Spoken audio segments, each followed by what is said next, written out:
Yeah. Welcome back to the podcast. Dr. Martin Fleming, PhD, is a fellow at the Productivity Institute, and he is the Chief Revenue Scientist at Varicent. And Martin Fleming has so many ideas about the world and about economics and about AI. He's worked with IBM and their Watson Research Lab, and he has many things to tell us just about economic success and the past and the future. So, Dr. Martin, glad to be speaking with you. I'm pleased to be with you. All right. And we gave a little bit of an introduction, but in your own words, what are you all about? What's your passion? What's your focus? What's your elevator pitch? Yeah, so my passion is really around understanding what the opportunity is, not only for the US economy, but for the industrialized world over the next, well, call it 10 or 20 years, the longer term outlook. What the transformation is likely to be from an economic point of view, from a social and a political perspective, and what that means in terms of standards of living and the distribution of income. As we all know, we've gone through a period of 30 or so years where wage rates really haven't grown very rapidly. It's become more difficult for families to afford college educations and vacations and many other leisure activities. And so what's likely to change that? What's the prospect of a different environment over the course of the next few decades? That's really what I'm passionate about. And it's such a just a huge in scope to even try to think about this, right? There's like 4 or 5 just huge factors, and you think about what got us here. You think about World War II kind of stomped the European economy flat, and then the US kind of picked up the slack. And some of people in the older generation say that was the good old days when you could just have a single family income and you could buy a house even on minimum wage, and money was easier. But then things have just gotten just so weird lately, and also scary, right? People are wondering, well, what's going to happen? Is the US like the Roman Empire, or is China going to take things over, or is AI and the machines going to take over? So Sure. as far as this sort of uncertain future, is it pessimistic or is it optimistic? Well, you've raised a number of very challenging topics there in that question. So let's try to take them one at a time. My book, Breakthrough, A Growth Revolution, which you have certainly provided a tremendous amount of help with the audio and audible version, really tries to learn some insights and lessons from the past. And we know that over the period of a couple of 100 years, we've gone through periods such as we're going through today, and we see that there are quite significant changes that occur. Going back far enough to the first industrial revolution was the creation of the opportunity that workers had to move from one job to another job and expect to increase their wages. And businesses, for the first time, could access large amounts of capital, which meant they could build really significant manufacturing complexes and produce a broad range of goods, which really raised the standards of living for the world. And the second industrial revolution was all about creating the modern corporation as we know it, with marketing and production and research and development. And then, as you referenced more recently, the third industrial revolution and the World War II era was a time of creation of really a revolution in expectations, where people generally expected and consequently realized substantial increases in the standard of living and in the quality of life. So we can gain some insight from what we've seen in the past. Now, as your very long question suggests, there are going to be some factors in the future. And of course, today, artificial intelligence is all the rage. But it is a product of what's now been probably 50 years of very significant technology developments. You go back to the 1960s, it's hard for us to realize the semiconductor industry didn't exist. the idea that you could have a phone in your hand or in your pocket or your purse it was craziness, right? And we all take it for granted today because of what we've seen over the past several decades. And that gave rise to cloud computing, and cloud computing gave rise to quite powerful software. And now we have artificial intelligence capabilities. Now, like any new technology, and I often use the analogy to nuclear power or fertilizer, there's good and there's bad. Nuclear power can be used for the good to produce very inexpensive energy, or it can be used to create weapons, atomic weapons. Fertilizer, likewise, has delivered enormous benefits in the agricultural sector and our ability to purchase food at very low prices. But you can also use fertilizer as the critical ingredients in explosives. And as a society, we learn to deal with these risks, and we'll learn to deal with these risks around artificial intelligence. And we're already seeing, or we're beginning to see, I guess I should temper that a little bit. We're beginning to see some of the benefits from both a personal and a business perspective around what those benefits likely to be and what it will mean in terms of how we live our lives. So let me just pause there and see if that creates some more questions. Well, it does. It always does, right? There's so much to take in, but I like kind of how you said, well, we've made it this far. And imagine if we gave up when we discovered fire and said, well, you can use fire to stay warm, but you can also use it to burn something down. And so the progress will happen whether we like it or not, and it's up to us to hopefully use it for good and not for evil. But so far, we've more or less used these tools for good and use it to kind of improve our lives and have a better quality of life. And so, is there anything that you think is particularly exciting in the next 10 or 20 years? People always talk about things like, self-driving trucks or your smart home will think for you. But in your opinion, all the things you've seen, is there anything particularly of note that we should just be really excited about in the coming future about AI? Absolutely. And let me start by giving you a couple of examples of some of the benefits that we already see. Very simple example. When we try and go and type a text on our phone, the little program in the phone suggests to you the word that you're trying to type. Makes it a lot easier. I can type 4 characters and send my wife a message, heading home now. I don't have to type it all out, right? Because it gives me the words as I'm going along. That's artificial intelligence. That's a little machine learning algorithm in everybody's phone that helps to make sending text much easier. When we get on something like take Netflix, and it makes a recommendation to you of what you might like because of the videos that you've previously watched or your interest might be. That's artificial intelligence. Netflix actually has a quite large team focused in this area.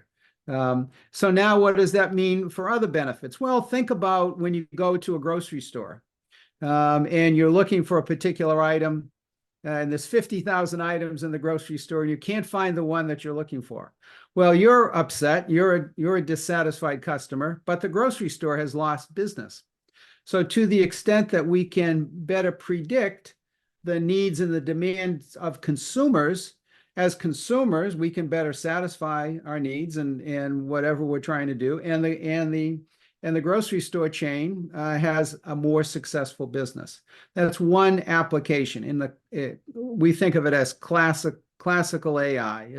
It's machine learning and it's artificial intelligence, deep learning that's providing support to a business process that's delivering benefits to customers. Now, of course, recently, the other type of artificial intelligence, generative AI, has gotten enormous amount of attention in the media, social media and otherwise. And again, there are benefits that are beginning to emerge. You can get on ChatGPT and you can ask it a question to give you an answer. And sometimes it'll do pretty well and other times it won't do too well. But you can see that there is progress that is being made in being able to help to produce that kind of intellectual property in a more efficient way. So we're beginning to see these benefits, and we're going to find that as we become more productive, both as workers, and let's take workers first, as workers, as we become more productive because of the technology, greater demand it will go into the demand side, greater demand will be created, which means more income and more jobs will be created. As we use the technology on a personal level, our lives will become even easier and more leisure, more enjoyable time, and we'll have the benefit of the technology. But it's the productivity gains that create additional demand that drives income that's going to allow for the improvement in standards of living.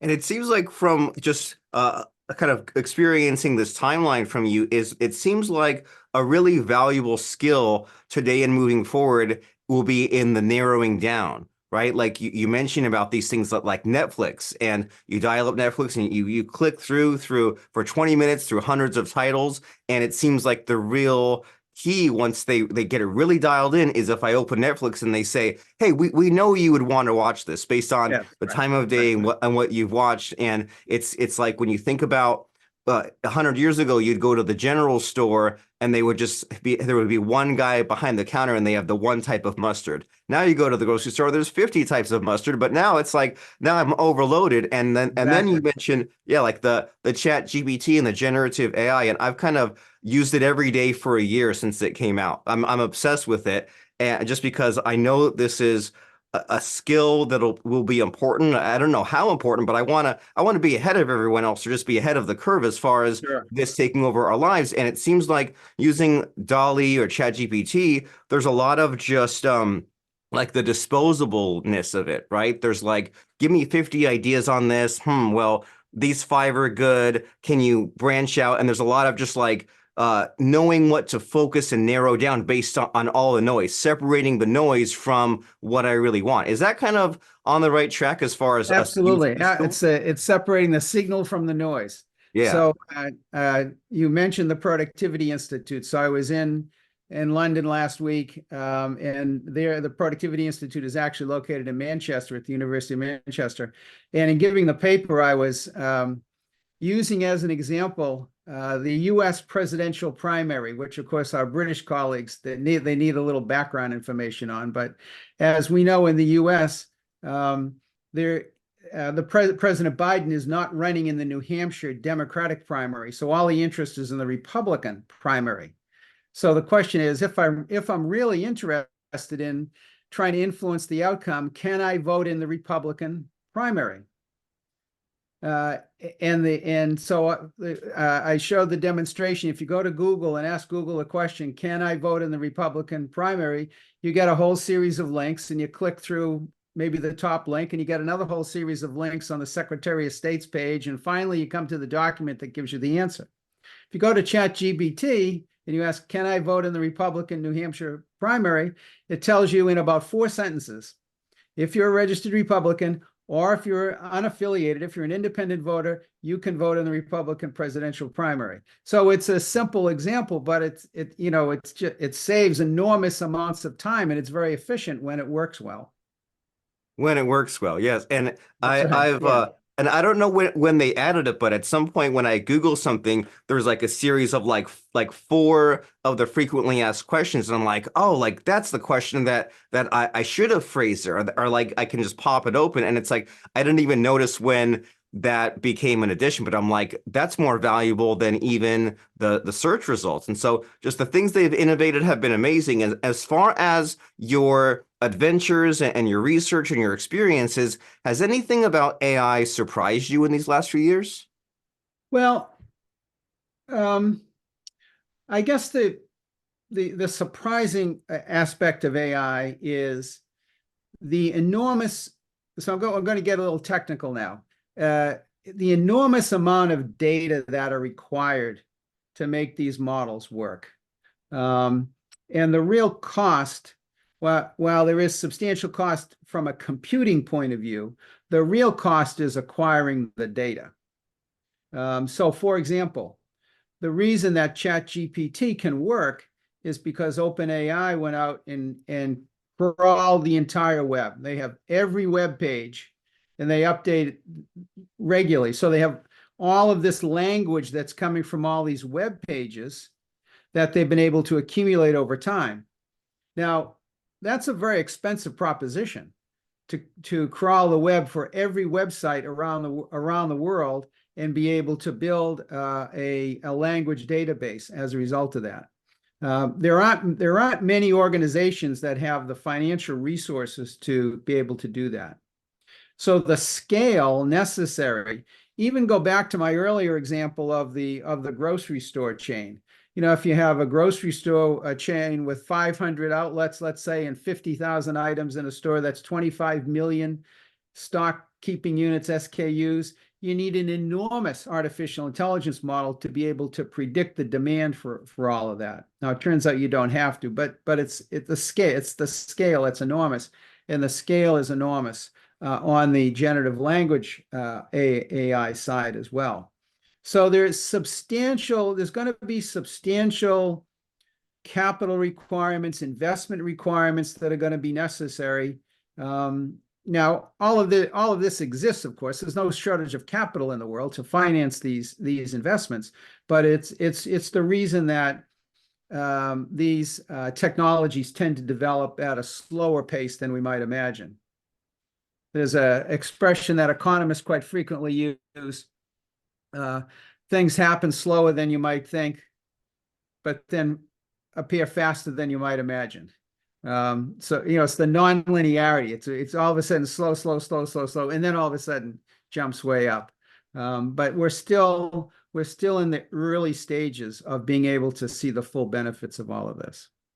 And to me, that seems to come back to that original idea we were talking about, where there are multiple factors at play, and so maybe there's like some sort of like a race condition or a bottleneck. Things haven't caught up, and when they do, then you get to a breakthrough, which is the name of your book. And kind of in the AI context, there's the issue of, well, you have to build all these, you know, huge servers out, or cloud computing out, and not to mention the storage and the training and the data set, and just multiple factors at play, until suddenly you have this breakthrough in what can be accomplished. And so we want to make sure that we give people a taste of what you're all about and get them excited, but even more importantly, motivate them to want to know more about you and to check out your book and all those other things. And I really want to quickly mention some of these amazing talks that you give. You give talks such as, could stronger economic growth become the pandemic's most unexpected outcome? You talk about, will secular stagnation continue in the period ahead?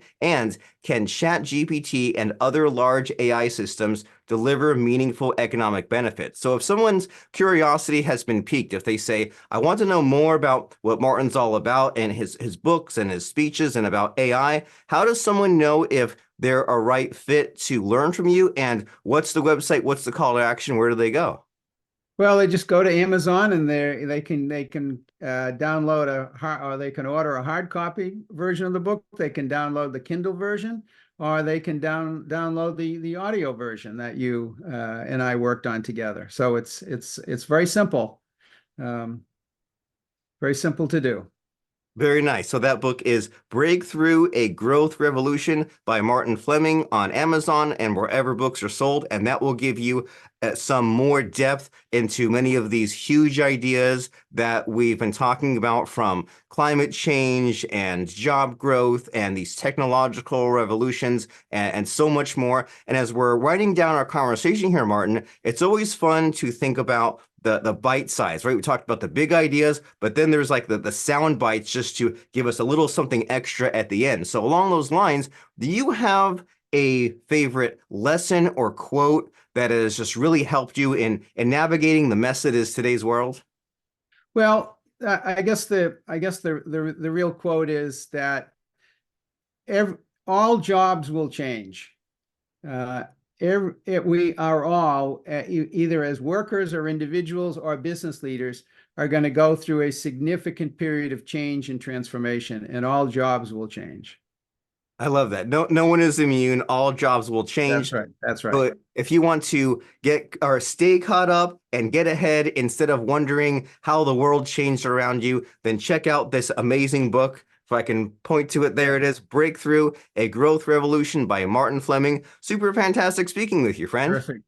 Great being with you, Robert.